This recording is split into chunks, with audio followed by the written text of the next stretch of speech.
ಗೌರಿಶಕ್ಕೆ ಸ್ಟುಡಿಯೋದ ಹೊಸ ಪ್ರಸ್ತುತಿ ಕರಣ್ ಕರ್ಣ ನೋಡ್ತಾ ಇರೋ ನಮಗೆ ಸ್ವಾಗತ. ಲದಾಖ್ ಹೋರಾಟಗಾರ ಸೋನಮ್ ವಾಂಗ್ಚುಕ್ ಅವರ ದಿಲ್ಲಿಯ ಜಂತರ್ ಮಂತರ್ನ 21 ದಿನಗಳ ಉಪವಾಸ ದೇಶದಲ್ಲಿ ಹೊಸ ಪ್ರತಿಭಟನೆಯ ಅಲೆನೇ ಎಬ್ಬಿಸಿದೆ. ಈ ಉಪವಾಸ ಸತ್ಯಾಗ್ರಹದ ಪರ ವಿರೋಧ ಹಲವಾರು ವಾದಗಳು ತರ್ಕಗಳು ಇವೆ. ಹಾಗಿದ್ರೆ ಇಂತಹ ಉಪವಾಸ ಸತ್ಯಾಗ್ರಹಗಳನ್ನು ನಮ್ಮ ದೇಶದಲ್ಲಿ ಆರಂಭ ಮಾಡಿರೋ ಮಹಾತ್ಮ ಗಾಂಧೀಜಿ ಈ ಉಪವಾಸದ ಬಗ್ಗೆ ಏನು ಅಭಿಪ್ರಾಯ ಇಟ್ಕೊಂಡಿದ್ರು?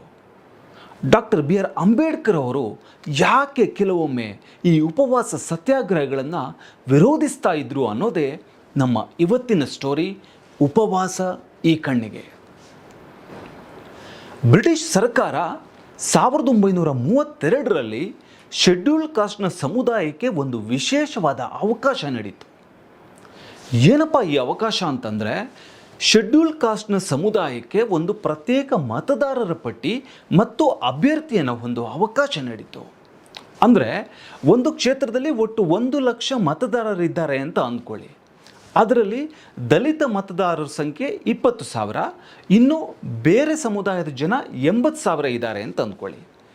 ಒಂದು ಸಾಮಾನ್ಯ ಚುನಾವಣೆ ಆದರೆ ಈ 1 ಲಕ್ಷ ಮತದಾರರಲ್ಲಿ, ಅಂದರೆ ಒಟ್ಟು ಇರುವ 1 ಲಕ್ಷ ಮತದಾರರಲ್ಲಿ ಒಬ್ಬ ಅಭ್ಯರ್ಥಿಗೆ ಎಲ್ಲರೂ ಮತ ಹಾಕ್ತಾರೆ. ಆದರೆ ಇಲ್ಲಿ ದಲಿತ ಮತದಾರರು ಇರೋದು ಕೇವಲ 20,000 ಮಾತ್ರ. ಹೀಗಾಗಿ ಒಬ್ಬ ದಲಿತ ಅಭ್ಯರ್ಥಿ ಗೆಲ್ಲಬೇಕು ಅಂತಾದರೆ ಇತರ ಸಮುದಾಯದ ಓಟುಗಳು ಅವರಿಗೆ ಬೇಕಾಗತ್ತೆ. ಆದರೆ ಪ್ರತ್ಯೇಕ ಮತದಾರರ ಪಟ್ಟಿ ಮಾಡಿದ್ರೆ ದಲಿತರಿಗೆ ಮೀಸಲಾದ ಸ್ಥಾನಕ್ಕೆ 20,000 ದಲಿತ ಮತದಾರರು ಮಾತ್ರ ಮತ ಹಾಕ್ತಾರೆ. ಹೀಗಾಗಿ ದಲಿತ ಪ್ರತಿನಿಧಿನ ದಲಿತ ಸಮುದಾಯವೇ ನೇರವಾಗಿ ಆಯ್ಕೆ ಮಾಡುತ್ತೆ. ಇಂತಹ ಒಂದು ವಿಶೇಷವಾದ ಆಯ್ಕೆನ ಬ್ರಿಟಿಷ್ ಸರ್ಕಾರ ನಡೆಯಿತು. ಡಾಕ್ಟರ್ BR ಅಂಬೇಡ್ಕರ್ ಅವರು ಅವತ್ತು ಈ ನಿಯಮದ ಪರವಾಗಿ ಗಟ್ಟಿಯಾಗಿ ನಿಂತಿದ್ದರು. ಅವರ ಪ್ರಕಾರ ದಲಿತ ಸಮುದಾಯದ ನಾಯಕರು ಸ್ವತಂತ್ರವಾಗಿ ಆಯ್ಕೆಯಾಗಬೇಕು. ಮೇಲ್ಜಾತಿಗಳ ಮತಗಳ ಮೇಲೆ ಅವರೇನಾದರೂ ಅವಲಂಬಿತರಾದರೆ ಅವರು ದಲಿತರ ಹಿತಾಸಕ್ತಿಗಳನ್ನು ಸಂಪೂರ್ಣವಾಗಿ ಪ್ರತಿನಿಧಿಸೋದಕ್ಕೆ ಸಾಧ್ಯ ಆಗೋದಿಲ್ಲ ಅನ್ನೋದು ಅಂಬೇಡ್ಕರ್ ಅವರ ವಾದ ಆಗಿತ್ತು. ಹಾಗಾಗಿ ದಲಿತರಿಗೆ ತಮ್ಮದೇ ಆದ ರಾಜಕೀಯ ಧ್ವನಿ ಇರಬೇಕು ಅಂತ ಅವರು ಅಂದ್ಕೊಂಡಿದ್ರು. ಆದರೆ ಇನ್ನೊಂದು ಕಡೆ ಮಹಾತ್ಮ ಗಾಂಧಿಯವರು ಇದಕ್ಕೆ ತುಂಬ ವ್ಯತಿರಿಕ್ತವಾದ ಬೇರೆಯಾದ ಅಭಿಪ್ರಾಯ ಹೊಂದಿದ್ರು. ಒಂದು ವೇಳೆ ನಾವು ದಲಿತರಿಗೆ ಪ್ರತ್ಯೇಕ ಮತದಾರ ಪಟ್ಟಿ, ಪ್ರತ್ಯೇಕ ಅಭ್ಯರ್ಥಿ ಅಂತ ಮಾಡಿದ್ರೆ ಹಿಂದೂ ಸಮಾಜವನ್ನು ನಾವು ವಿಭಜಿಸ್ತೀವಿ ಅನ್ನೋದು ಗಾಂಧಿಯವರ ಯೋಜನೆ ಆಗಿತ್ತು. ಹಾಗಾಗಿ ಅವರು ದಲಿತರಿಗೆ ಪ್ರತ್ಯೇಕ ಮತದಾರರ ಪಟ್ಟಿಗಳನ್ನು ಮಾಡೋದಕ್ಕೆ ವಿರೋಧವಾಗಿದ್ದರು. ಇದರಿಂದ ಹಿಂದೂ ಸಮಾಜದಲ್ಲಿ ಶಾಶ್ವತ ಬಿರುಕು ಉಂಟಾಗ್ಬೋದು ಅನ್ನೋದು ಗಾಂಧಿಯವರ ಯೋಚನೆ ಆಗಿತ್ತು. ಹೀಗಾಗಿ ಆವತ್ತಿನ ಬ್ರಿಟಿಷ್ ಸರ್ಕಾರದ ನಿರ್ಧಾರದ ವಿರುದ್ಧ ಮಹಾತ್ಮ ಗಾಂಧೀಜಿಯವರು ಯರವಾಡ ಜೈಲಿನಲ್ಲಿ ಆಮರಣಾಂತಿಕ ಉಪವಾಸ ಕೈಗೊಳ್ತಾರೆ.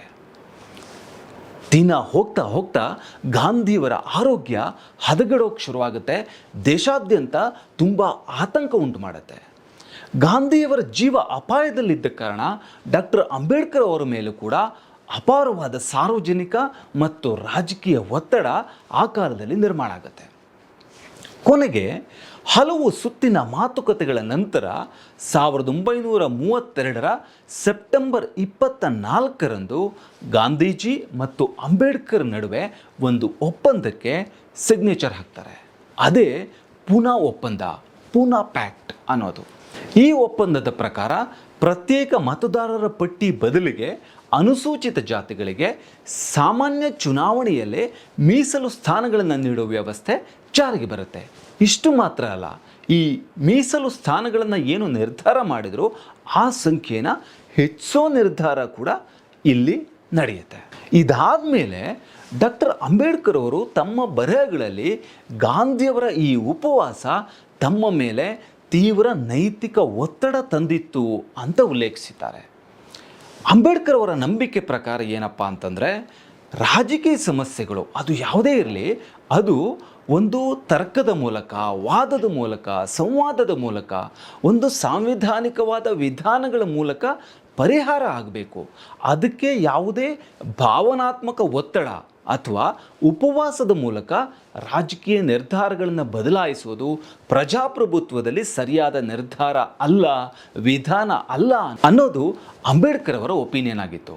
1945ರಲ್ಲಿ ಪ್ರಕಟವಾದ ಅಂಬೇಡ್ಕರ್ ಅವರ what Congress and Gandhi have done to the untouchables ಕೃತಿಯಲ್ಲಿ ಪೂನಾ ಒಪ್ಪಂದ ನಡೆದ ಸಂದರ್ಭನ ಡಾಕ್ಟರ್ ಅಂಬೇಡ್ಕರ್ ಅವರು ಟೀಕಿಸಿದ್ದಾರೆ. ಗಾಂಧಿಯವರ ಆಮರಣಾಂತಿಕ ಉಪವಾಸದ ಪರಿಣಾಮವಾಗಿ ತಾವು ಒತ್ತಡಕ್ಕೆ ಒಳಗಾಗಿ ರಾಜಿ ಮಾಡ್ಕೋಬೇಕಾಯಿತು ಅಂತ ಅವರು ಬರೆದಿದ್ದಾರೆ. ಇದು ಗಾಂಧಿ ಮತ್ತು ಅಂಬೇಡ್ಕರ್ ಅವರಿಗೆ ಉಪವಾಸದ ವಿಷಯದಲ್ಲಿ ಬಂದ ಒಂದು ಭಿನ್ನಾಭಿಪ್ರಾಯ. ಈ ಉಪವಾಸದ ಬಗ್ಗೆ ಡಾಕ್ಟರ್ ಅಂಬೇಡ್ಕರ್ ಅವರ ಪ್ರಸಿದ್ಧವಾದ ಮಾತೊಂದಿದೆ. ಅಂಬೇಡ್ಕರ್ ಹೇಳ್ತಾರೆ, ಧರ್ಮದಲ್ಲಿ ಭಕ್ತಿ ಮೋಕ್ಷದ ದಾರಿಯಾಗ್ಬೋದು, ಆದರೆ ರಾಜಕೀಯದಲ್ಲಿ ವ್ಯಕ್ತಿ ಪೂಜೆ ಅಥವಾ ಅಂಧಭಕ್ತಿ ಅವನತಿ ಮತ್ತು ಅಂತಿಮವಾಗಿ ಸರ್ವಾಧಿಕಾರಕ್ಕೆ ದಾರಿ ಮಾಡಿಕೊಡುತ್ತೆ ಅಂತ.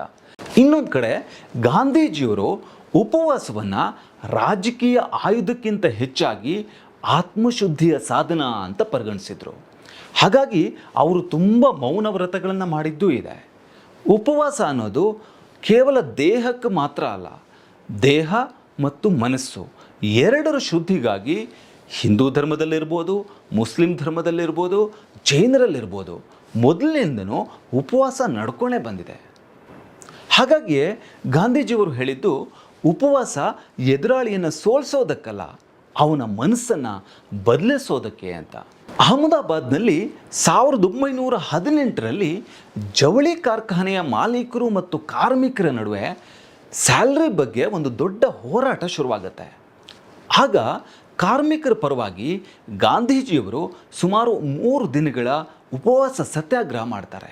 ಇದು ಗಾಂಧಿಯವರು ನಡೆಸಿದ ಮೊದಲ ಉಪವಾಸ ಸತ್ಯಾಗ್ರಹ.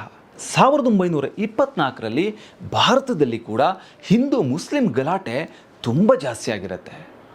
ಆಗ ಹಿಂದೂ ಮುಸ್ಲಿಂ ಸಾಮರಸ್ಯಕ್ಕಾಗಿ ಗಾಂಧೀಜಿಯವರು ಮೌಲಾನಾ ಮಹಮ್ಮದ್ ಅಲಿ ಅವರ ನಿವಾಸದಲ್ಲಿ 21 ದಿನಗಳವರೆಗೆ ಉಪವಾಸ ಕೂತಿದ್ರು. ಇದು ಗಾಂಧೀಜಿಯವರು ಮಾಡಿದ ಅತ್ಯಂತ ದೀರ್ಘಕಾಲದ ಉಪವಾಸ ಅಂತ ಹೇಳಲಾಗತ್ತೆ.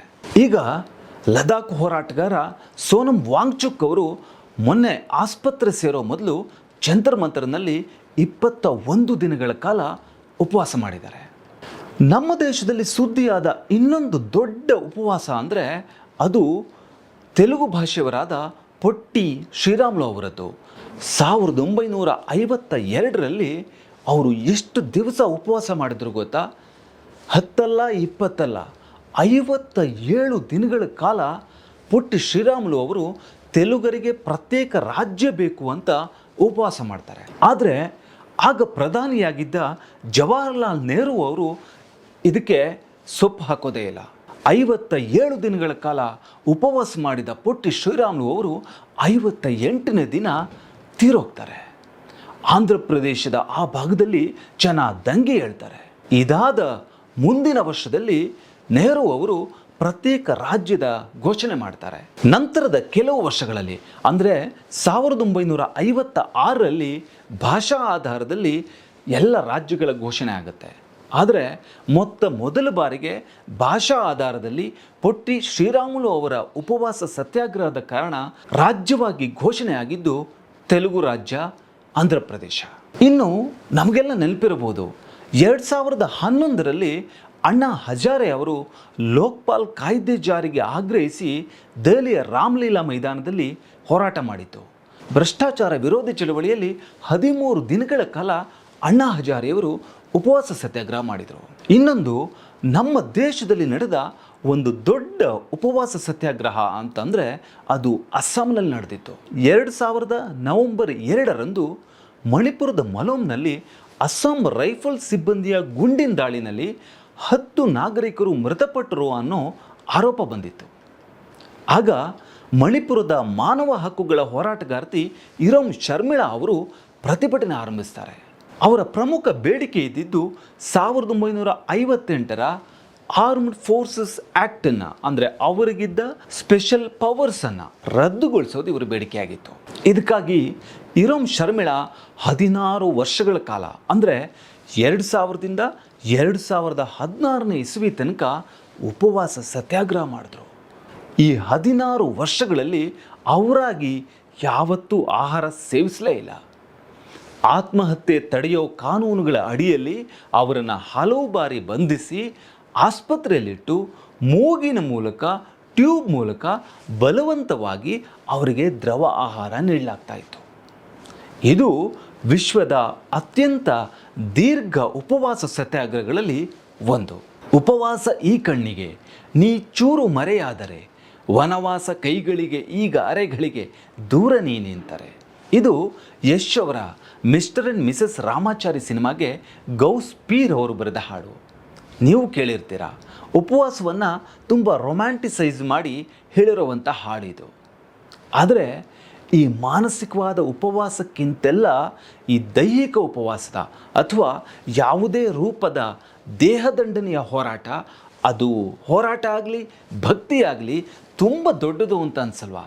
ಯಾಕಂದರೆ ಅದಕ್ಕೆ ಒಂದು ವಿಶೇಷವಾದ ನಂಬಿಕೆ ಬೇಕಾಗತ್ತೆ. ಅದು ದೇವ್ರ ಮೇಲೆ ನಂಬಿಕೆ ಆಗಿರ್ಬೋದು, ಅಥವಾ ಯಾವುದೋ ಹೋರಾಟದ ಮೇಲೆ, ಯಾವುದೋ ಇಶ್ಯೂ ಮೇಲೇನೂ ಆಗಿರ್ಬೋದು. 101 ವರ್ಷದ ಅಜ್ಜಿಯೊಬ್ಬರು ಇತ್ತೀಚೆಗೆ ತಿರುಪತಿ ಬೆಟ್ಟ ಹತ್ತಿ ಸುದ್ದಿ ನೀವು ಕೇಳಿರ್ತೀರ.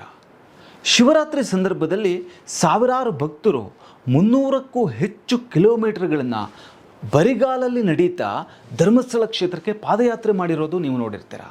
ಇದಕ್ಕೆಲ್ಲ ಸಾಮಾನ್ಯವಾದ ಶ್ರದ್ಧೆ, ನಂಬಿಕೆ ಸಾಕಾಗಲ್ಲ ಅನಿಸುತ್ತೆ. ನಮ್ಮ ದಿನನಿತ್ಯದ ಕೆಲಸ ಬಿಟ್ಟು ಯಾವುದೇ ಆದಾಯ ಇಲ್ಲದೆ ನಮ್ಮ ದೇಹ ದಂಡಿಸ್ತಾ ಇಂಥ ಕೆಲಸಗಳನ್ನು ಮಾಡೋದಿದೆಯಲ್ಲ, ಅದಕ್ಕೆ ನಾವು ಕನಿಷ್ಠ ಗೌರವವನ್ನಾದರೂ ಕೊಡಲೇಬೇಕು ಅಂತ ಅನಿಸುತ್ತೆ. ಇದೇ ಸೋನಮ್ ವಾಂಗ್ಚುಕ್ ಅವರ ವಿಚಾರದಲ್ಲೂ ಕೂಡ. ಒಬ್ಬ ವ್ಯಕ್ತಿ ತಾನು ನಂಬಿಕೊಂಡ ವಿಷಯಕ್ಕಾಗಿ ತನ್ನನ್ನೇ ತಾನು ಪಣಕ್ಕಿಟ್ಕೊಂಡಿದ್ದಾನೆ ಅಂತಂದರೆ ಆ ವ್ಯಕ್ತಿ ಸಾಮಾನ್ಯ ಆಗಿರೋಕ್ಕೆ ಸಾಧ್ಯನೇ ಇಲ್ಲ. ಈ ಉಪವಾಸ ಸ್ಟೋರಿ ನಿಮ್ಮ ಕಣ್ಣಿಗೆ ಹೇಗನ್ನಿಸ್ತು ಅಂತ ಕಮೆಂಟ್ ಮಾಡಿ. ನೋಡ್ತಾ ಇರಿ ಕರೆಂಟ್ ಕನ್ನಡ.